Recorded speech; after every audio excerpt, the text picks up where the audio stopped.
Good evening and welcome back to Clix with Q. Tonight, I am pleased to present to you on tonight's program, The Thing, our Clix pinup of the Fantastic Four's Everlovin Idol O Millions.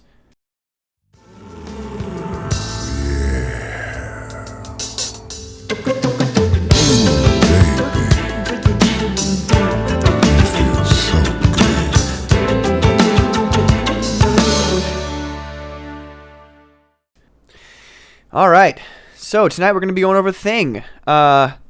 This is my favorite character of all time, and I'm pleased to present to you guys pretty much, if I'm not mistaken, almost every version of Thing ever clixed. So yeah, hope you enjoy. First up, we have the classic Thing from Clobberin' Time, the set. I remember way back in the day, was it at least a decade ago, I had the experienced Thing. And now, as you can see, I eventually got my hands on the Red Ring thing, but it took a lot of finagling on my part, a lot of lawyering with the other kids in the neighborhood to get Red Ring Thing here, the veteran Thing.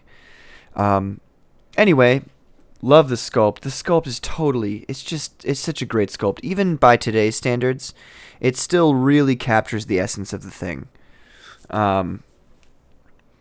I just, this one is seared in my memory as being a classic HeroClix sculpt, and I'm very happy that it has stood the test of time. His eyes and, the paint job's a little weird. The eyes are a little weird. He's a little more brown than orange, but at the same time, this was the first Thing ever, and they really did a great job. They really, really did a great job. We're not going to bother commenting on stats for these older HeroClix, mostly because, ones that I have the legacy cards to, we'll comment on. And for those of you who don't know, legacy cards are new cards that WizKids is releasing with their cases and their bricks. And you get one card per brick. And essentially it just modernizes an old character. There's some really great legacy cards out there. Honestly, legacy cards is one of the best ideas that WizKids has had in a long time. A long time. I wouldn't say no to just an entire set of legacy cards. If you wanted, you could even reprint. I know it's probably impossible at this point, but reprint the actual HeroClix and the dials. But honestly, I would lay down some fat stacks on a bunch of legacy cards if they were good ones. So anyway, this one doesn't have a legacy card, but there is a thing that does have a legacy card, and we'll go over that one kind of near the end, if I'm not mistaken. But anyway, love this, the classic Thing. So yeah, moving on. Next we have the Thing from, this one was the Fantastic Forces set. This was the Ultimate Thing, essentially from the Ultimate run of comic books that started in like the early 2000s and was kind of a reimagining of the characters. I like a lot of Ultimates. I like a lot of the aspects Ultimates brings in. The Fantastic Four and the Ultimates really, man, they take a hit when, it's very depressing compared to like Lee Kirby, Fantastic Four and Byrne Fantastic Four, where it's like, classic and fun and just good old-fashioned adventures. In this one, it's a lot more serious. And anyway, we're gonna keep moving on. I like this sculpt a lot. It's a little small, but when this sculpt first came out, this was, to me, this is Thing, like in his little jumpsuit here. I know a lot of people like the undies. Personally, I'm a fan of this jumpsuit. Big fan. Next, we have the unique version of that Thing called Ben Grimm. He's, to be honest, not as good as the other Thing. He drops down by, 5 points. And the 5 points are 2 clicks of charge. So, I don't know. I don't know why I would never use him, but I saw the brown ring and I had to get him because, I collect these things. No pun intended. Next we have the Thing from, this one is the Secret Invasion set.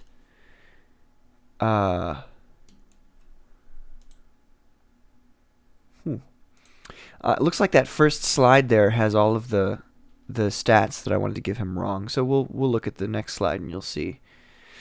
But this thing actually was one of the first to come with a card, and he had some special powers, which you can read right there.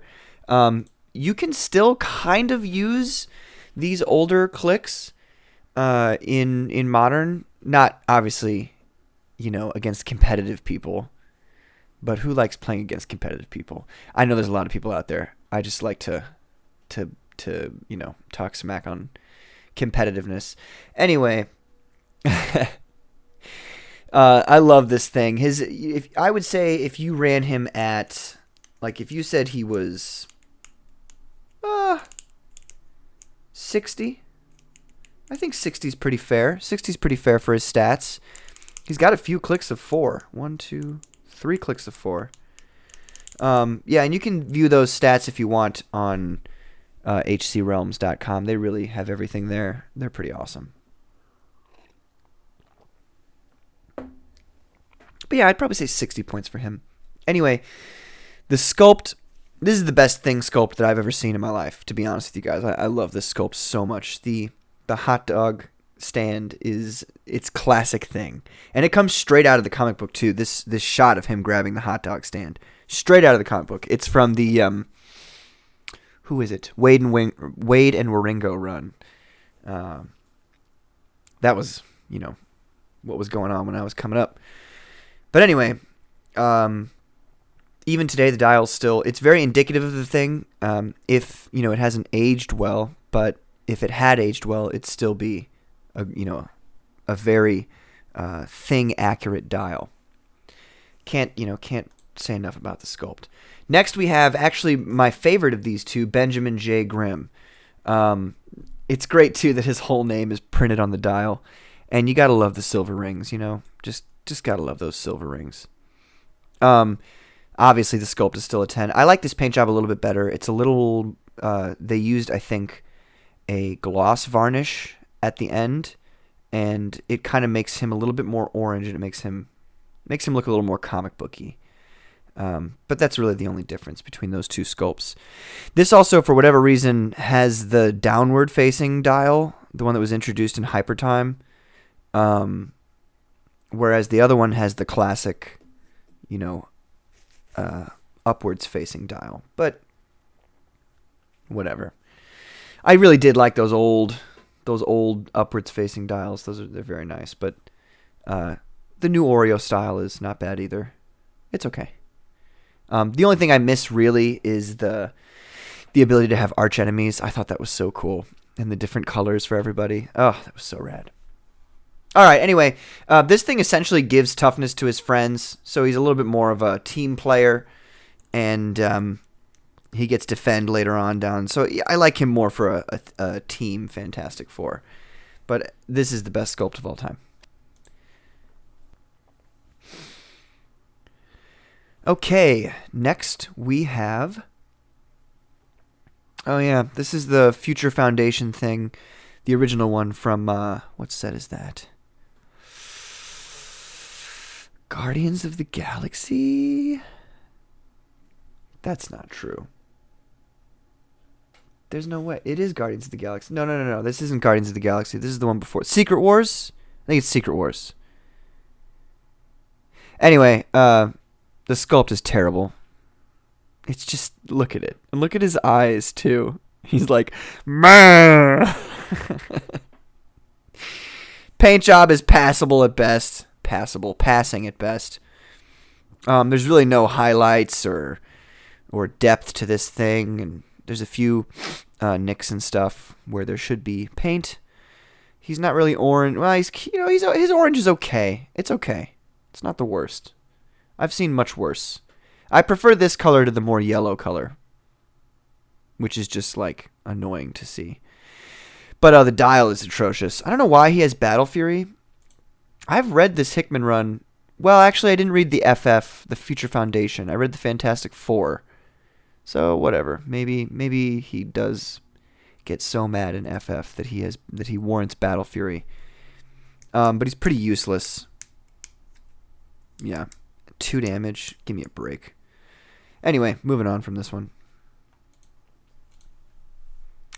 Next we have OG Thing from like the first appearance Thing. And I love this skull. Oh, it's so great. He does look like old, where he's a little bit more, he's got a bit of girth around the middle. He's a little more lumpy than his appearances afterwards. And you gotta love him tearing up the street, It even says Hillside, New Jersey on the manhole cover there. Yeah, this one I think I'm gonna repaint this one eventually. Put him on a different dial. This dial's not bad. It's certainly better than the last one. That's for darn sure. And for an OG Thing, this is about as good as Thing would have been when he first started out. So yeah, I like this Thing. This one's kind of close to my heart. 9 sculpt, paint's okay, 6 dial, 7, final 7.9. He does have that trait where he can be promoted to this next thing, which is we only have one of these, and I'm sad that there's only one of these, but Thing in the overcoat and hat.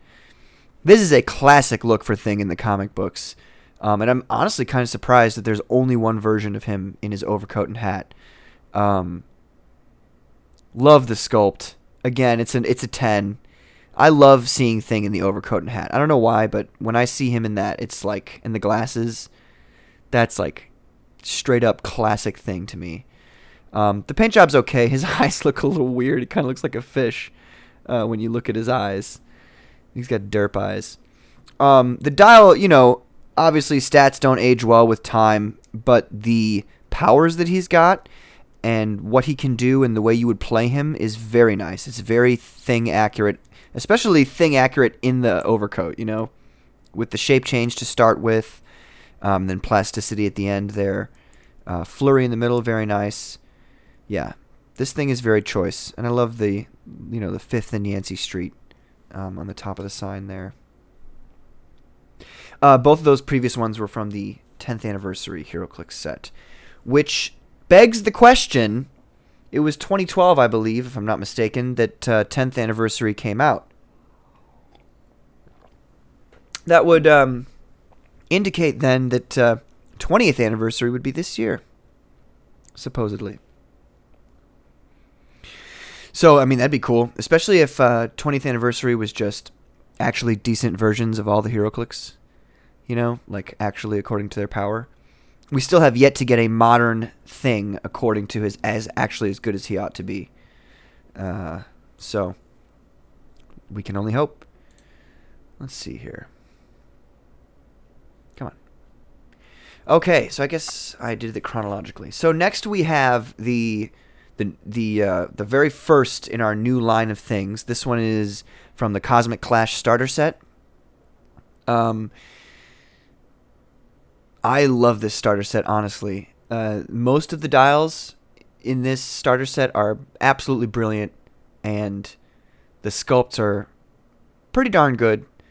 But yeah, I mean, these are just some really heavy hitter Fantastic Four, and obviously the Doom that came with it, and the Surfer that came with it. I like that Surfer a lot. I don't use him very much, but he's just straight to the point. But anyway, we already went over Surfer, didn't we? Here we have the Thing. He's got his Clobber in Time trait, which is essentially like one of those colossal retaliation type things. The only difference is that it's not a free, it's a power. Now, this can be pretty useful when you're trying to maneuver Thing around the map, trying to get him in places. But I haven't really found it to be... Maybe I'm just doing it wrong, but I haven't really found it to be that useful in my Fantastic Four teams. This Thing has a special movement power, Charge, and he moves through blocking and destroys it. And then on his last click, he's got a stop click. Ain't feeling so good, Stretcho. I'm sorry. Ain't feeling so good, Stretcho. Stop, but only if another friendly character with the Fantastic Four keyword is on the map. So yeah, let's look at his dial here. Well, before we look at the dial, sculpt is okay. It's not the most dynamic Thing sculpt that I've ever seen. it's not a bad sculpt. It's just something about it where it's just a little boring. It's not bad. It's just not good. Paint job, he's far too yellow for my taste. I do like the white band and the blue shorts. This is obviously the Burn Fantastic Four. But he's too yellow. It's okay. That's what paint is for. Looking at the dial here, one might assume at first that it's a pretty good dial, but I don't know. It just leaves a little bit to be desired. I love the flurry. I love that Thing has flurry. Thing should have flurry. I like that a lot. The problem is that he's got 3 damage a lot of the time. I don't like 3 damage. Thing shouldn't have 3 damage.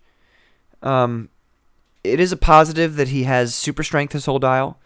And obviously he's got a reducer of at least -2 his whole dial. I would have preferred a little bit more impervious than invincible. And I would have preferred a little bit more 4 damage. The empower, at first you think it's nice, but it doesn't really end up... Like, I never really put in a situation where... Because really it would work with Mr. Fantastic. Or say, like Wolverine if you were doing a Fantastic Four team with Wolverine. But, I don't know. It just doesn't do it for me. This thing is a little too... He's not as much DPS as he ought to be. That's what I'll say. If he had, 3 more clicks of 4 damage,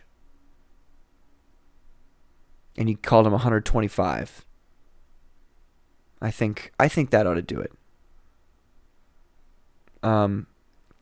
Just give him first click of invincible, 3 clicks of impervious, 3 more clicks of 4 damage, so he would only have 2 clicks of 3 damage, and I think that ought to do it. That would make this thing a lot better.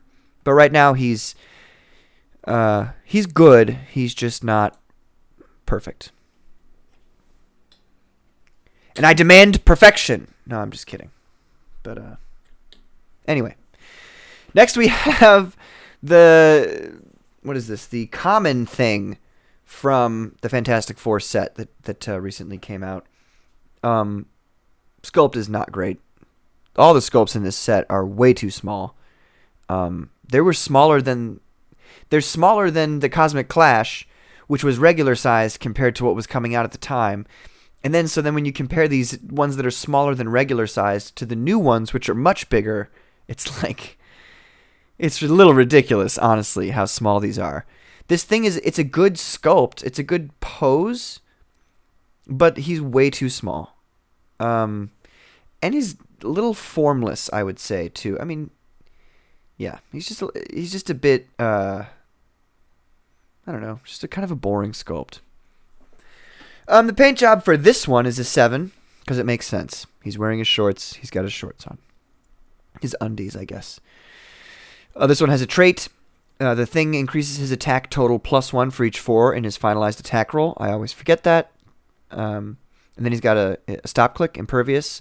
Stop, but only if there is another friendly character with the Fantastic Four keyword within 4 squares. This one's 40 points. You can see on his dial he doesn't have a lot going on. Shape change in the beginning of his dial, that might end up being very useful for you. If you can grab an object with this charge and run in and wallop somebody with that in the beginning, then you're doing well for yourself. All right, moving on. Next we have the uncommon thing from the Fantastic Four set. I believe this is the Matte Fraction Fantastic Four. Didn't read it. Don't know.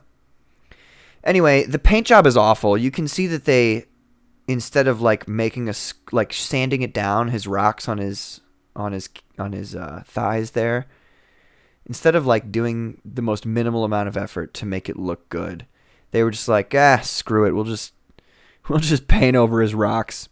They'll get it. They'll understand. Yeah, it's not good. On the contrary, though, his dial is actually a lot of fun for 50 points. Once per attack, you may force the attacker to reroll a 4 in an attack roll targeting the Thing. That's his trait. That's pretty nice if you can pay attention to it. And then his defense power is actually really good. Impervious. When the thing uses it and succeeds during a close attack, after resolutions, deal the attacker 1 penetrating damage. That's nice. That's like a little bit of a punishment for trying to hit him. And then once per turn, when the thing rolls a 4 for impervious, he may roll again. That's very nice. Especially for 50 points. Looking at his dial here, you can see he really brings the pain if you play him right and you place him right. If you get that 4 damage off on his first click, even if he does get hit, I mean, the odds are, unless he's been outwitted or something, he'll land on his last 2 clicks where he then has sidestep and close combat expert. So he can still go. He can do 5 damage at the end of his dial. Okay, look, I know that there's people playing with the new rules now where close combat expert is just a constant 1+ to attack and damage. That's not how I do it. There's some things in the new rules that are nice to take over, like willpower being a 5 through 6 roll you can roll. That's cool. I like it. I don't like how pushing doesn't do any damage anymore, but I don't play that way, so it doesn't really matter to me.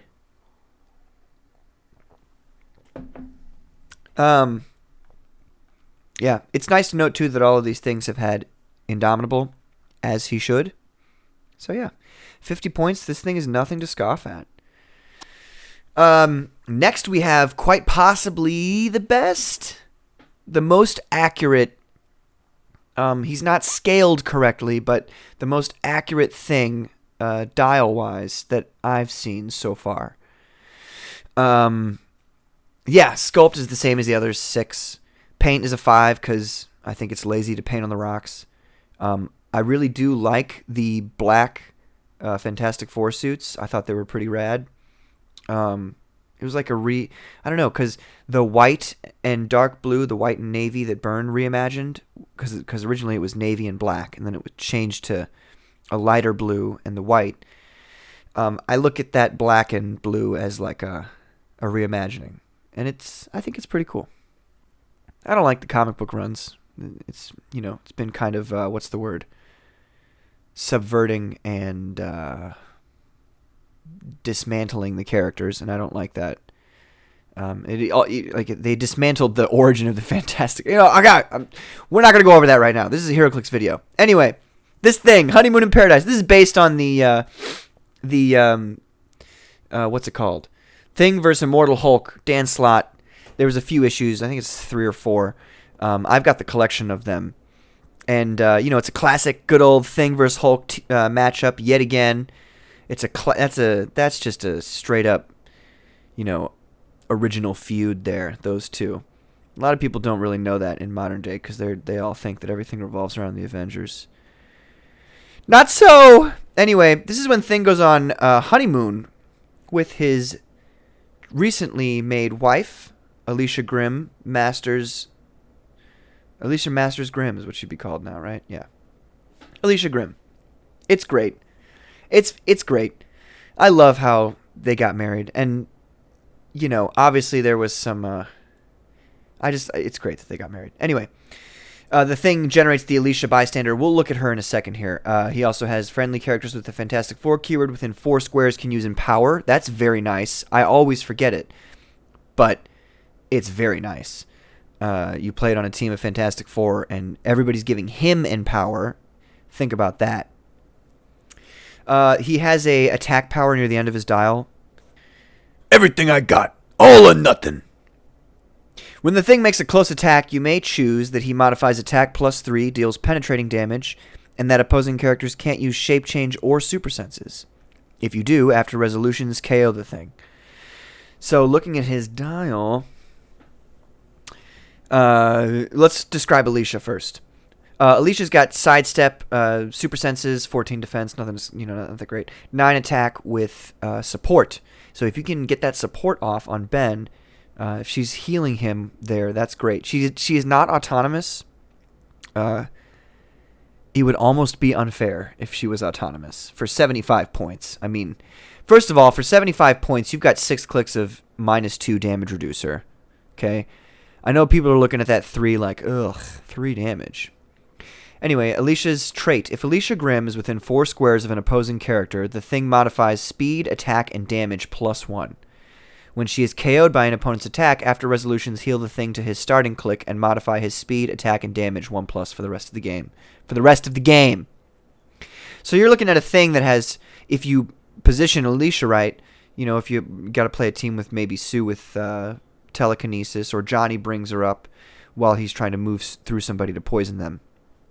But anyway, you're looking at a thing that has 9 movement, 12 attack, 18 defense, 4 damage. He's got, you know, an 11 attack for most of the dial if ALICIA's in the right position. 4 damage for all of his dial if she's in the right position. And at the end there, if he gets knocked down and she's still alive, you know, you're looking at an 11 attack, and you can use his all or nothing power to have essentially, I mean, okay. See, this is another thing. The modifier rule of 3. I don't play by that rule either. So we'd have a 14 attack, penetrating damage, 4 damage. If you land on that last click with Close Combat Expert, can you use those at the same time? When the thing makes a close attack. Yeah, so it's just any close attack. You could use Close Combat Expert.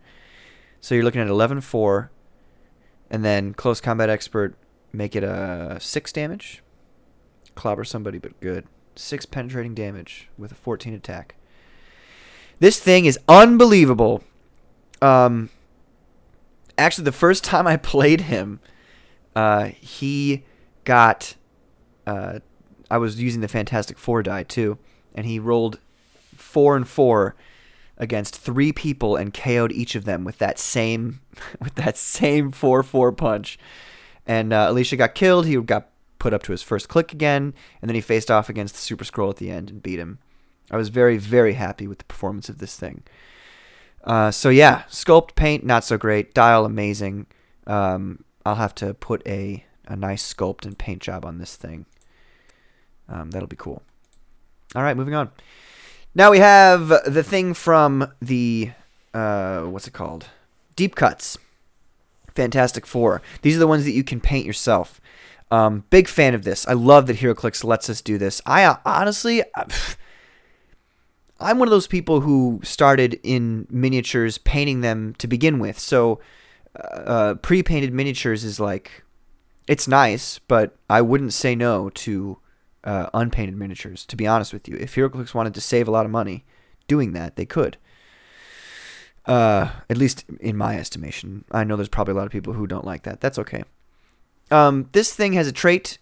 The thing causes knockback with any attack result that includes a 4, and whenever he knocks a character back from any source, he may choose the direction. Love choosing the direction. The 4 is a little weird to pull off, so I don't know when that's going to happen.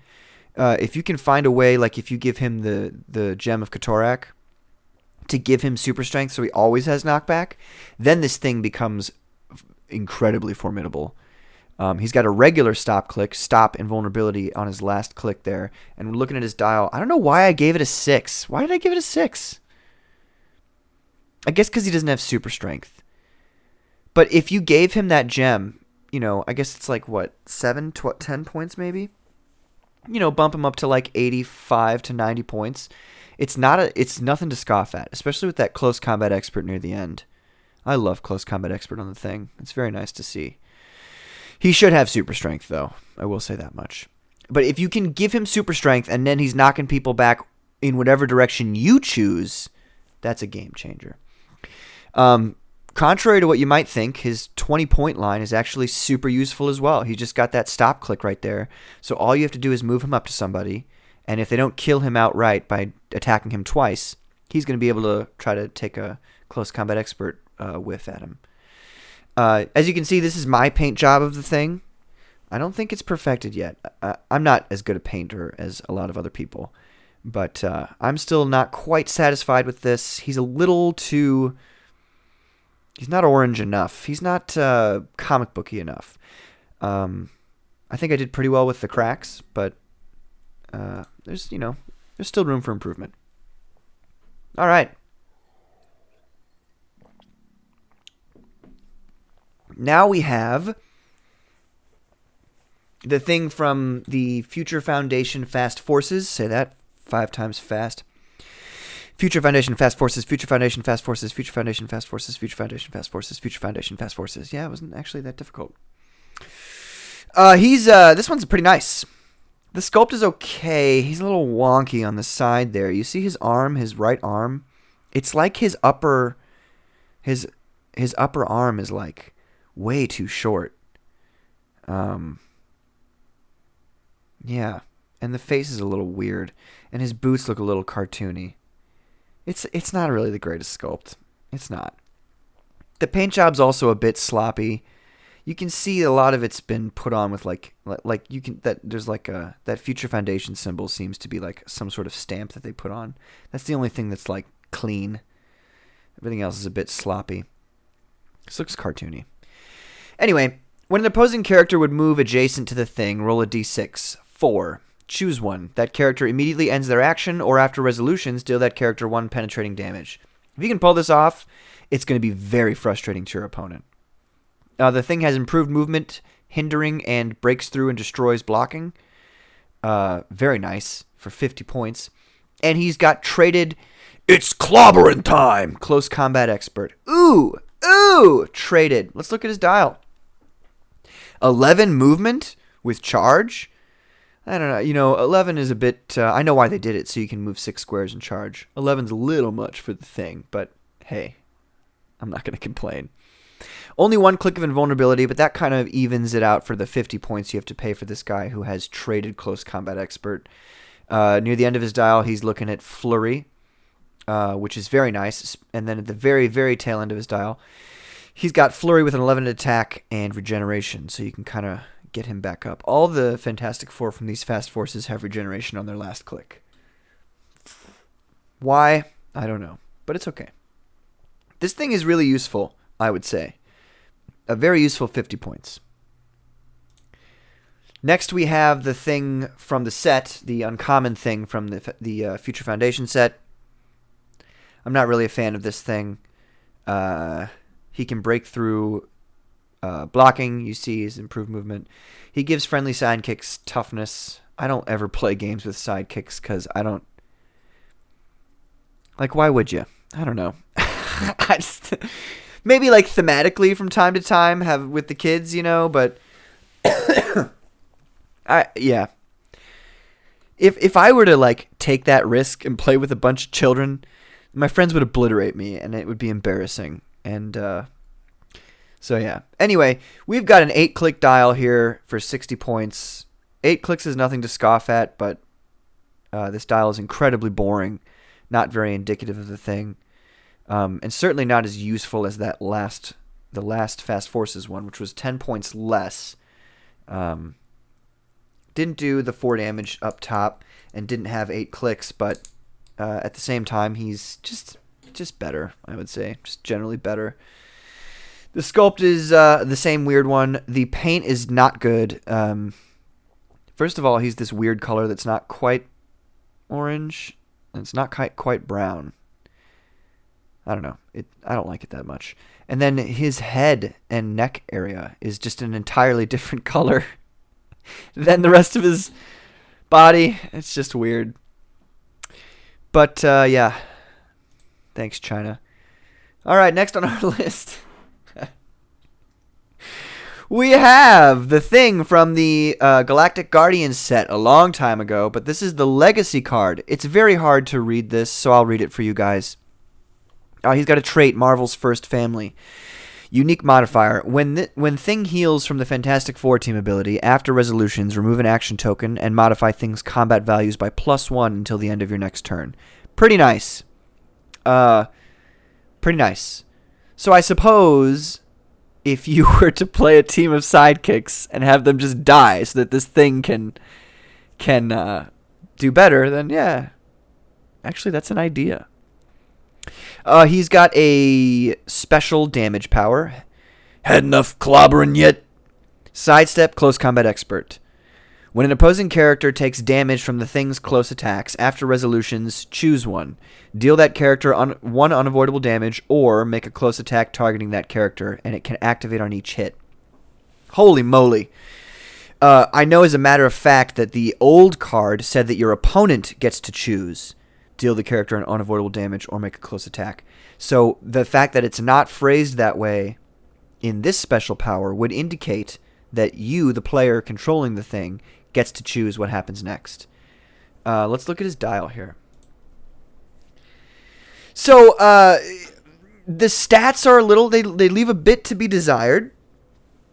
At the same and it's 140 points for this. It's like, ugh.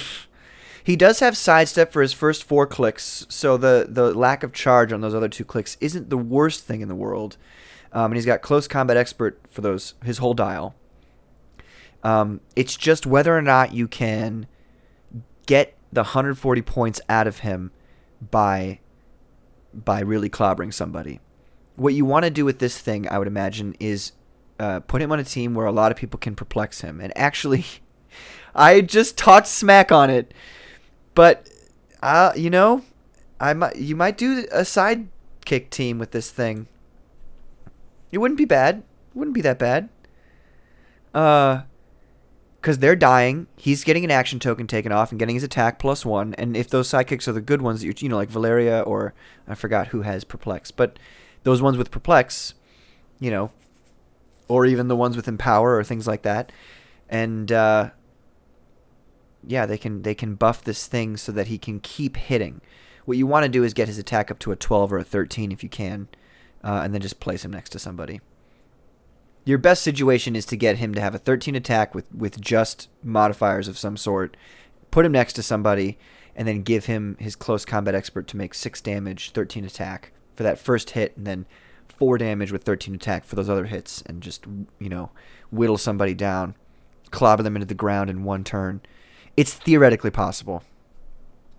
And I guess that's why they make him still worth 140 points. But it's a big risk. It's a big risk, but it's a very cool thing to take a risk on if you're going to do that. So yeah, I was actually pretty pleased with this one. I would like him more if he was 125. I think that'd be a little more fair because you can knock this one out quick if you put your mind to it. So yeah. Next. Oh, now we're on into the special ones. Here we have BLACKBEARD. Many people might not know this, but in the original Fantastic Four comic books, the Fantastic Four get sent, well, the 3 of them, Reed, Johnny, and Ben, get sent back in time to pirate days to find the lost gems of Merlin. Merlin's stones. Here, I'll show up on the screen Merlin's stones here. Look at those stones. Yeah. So they give you invincible, and then if you get hit, you might lose them. Anyway, going back to BLACKBEARD here. Thing put on a pirate costume and a beard and essentially created the story of BLACKBEARD in the comics. And he was a pirate captain for a bit. Anyway, he's got a trait. It's raiding party time. It's raiding party time. Yeah, it's a little weird, but okay. During force construction, characters with the dolphin symbol gain the pirate keyword. Super useful. So then you can make instantly a themed team of pirates. Friendly characters with the pirate keyword that occupy water terrain modify attack +1. Yeah. Then he's got his trait where he can start the game with the Stones of Merlin. He increases his roll for its effect by 1, so that's pretty nice. Then he's got a special attack power. There are only a dozen of them. I've got them outnumbered. Quake Super Strength. When BLACKBEARD uses Quake, if he occupies water terrain, each hit character is dealt his printed damage instead of 2.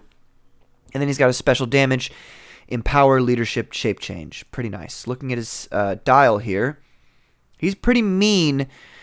The Mastermind, I don't know when I'll be using the Mastermind all that much. I've got actually a very specific water team that has never lost. And it's made up of this BLACKBEARD. He is a super rare. It's also made up of Susan? Is it Sue Storm, Queen of Atlantis? I forgot what her exact name is, but the title character Sue, who's the Queen of Atlantis, she's amazing. She's a super rare as well, if I'm not mistaken. And then the Namor from the Captain America and the Avengers set, he's a chase. And then I usually put in either Hydra Man or Triton. And that team has never lost. I have just drowned my opponent every time. The buffs that Namor, Sue, and Blackbeard give to people in water are just unbelievable. Anyway, this thing is pretty good. He's pretty darn good. And I just love how, we got Thing as Blackbeard in HeroClix form. It's really great. It's really great. Obviously, it's based off some exile. I don't care. I didn't read that. All I care about is the OG Lee Kirby run. All right, then we have the Thing from it's the Fantastic Four 2021 storyline. It's not really a set. It's like a special event. It was supposed to be for competitive play, but things happen. So they released them separately. I got most of them. I don't have the Doctor Doom from that set, and I don't have a lot of the Legacy cards. But I did get the Doctor Doom Legacy card for the Veteran Doctor Doom. We'll talk about that in my Doctor Doom video. There's a whole story behind that. Anyway, this thing is from a different universe. I didn't read this comic, so I don't know what his deal is, but it looks like he's, like melting magma out of his rocks. Anyway, he's got reclaiming power from the other Fantastic Four trait. When the Thing uses the Fantastic Four team ability to heal, he heals 2 clicks instead. Otherwise, the Thing can't heal. He's got a special damage power. Special attack power. Poison, super strength. If another friendly character named the Thing hit this turn, the Thing can use Flurry. So put him on a team of things, I guess. And then he's got igneous skin. Stop, toughness. Yeah, igneous, having to do with magma. Flaming hot magma. This thing, 2 clicks of impervious in the front, and second half of the dial is 2 stop clicks. Nothing to scoff at. 60 points, especially with that exploit weakness on the other 3 clicks of his dial. Super strength the whole time and poison the whole time. This thing is really nothing to scoff at. If you can get him into place, you can really force your opponent to focus on him, or they'll get clobbered by him. Especially if you've got another team, if you've got another Thing on your team. I just thought about, since this one's 60 and the other one's 140, you could have them both on the same team. And the one Thing, the Legacy card one, if he eventually ends up missing on an opponent, if he hit once at least, you can have this one use Flurry. Oh, the ideas. All right. Well, that's about it, ladies and gentlemen. That's all the things that I made slides for. So that must be all of them that exist. I want to thank you guys for watching this video. I know it's a little long. What are we at now? We're at about 45 minutes now. I want to thank you guys for watching this video. Next week, we will be having another Fantastic Four pinup video. I think it'll be either Johnny or Sue. But yeah, hope you join me for that. Hope you enjoyed this one. And leave a comment if you have something you want to tell me. And yeah, have a great day.